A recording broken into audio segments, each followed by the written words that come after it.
Hello everyone, good morning. This is mini blog day 56। তো সকাল সকাল ঘুম থেকে উঠে দেখলাম এখানে বৃষ্টি হচ্ছে। তো আমার এই বৃষ্টি ওয়েদারটা আর ভালো লাগছে, কারণ টানা অনেক দিন ধরে আমাদের এদিকে বৃষ্টি হয়েই যাচ্ছে।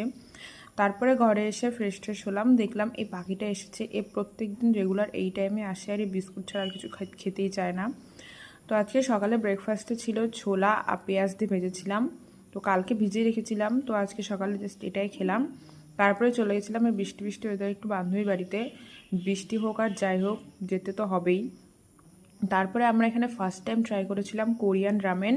তো জানি তেমন পারফেক্ট হয়নি, বাট খুব টেস্টি হয়েছিল। তারপরে আমরা এখানে বসে খেলা করছিলাম সবাই মিলে উনো। আমি এখানে ফার্স্ট টাইম উনো খেলছিলাম, আর এখানে দেখতেই পাচ্ছ আমরা সবাই একসাথে হবো আর মারাপিট হবে না, এটা তো হতেই পারে না। তো আমরা এখানে মারাপিট করতে করতে ভীষণ আড্ডা মারলাম। তো বাড়ি চলে এসেছি বৃষ্টির মধ্যে। তো বাড়ি এসে করলাম ডিনার ছিল রুটি, সয়াবিন আর পটল পোস্ত। তো that was it for today, by.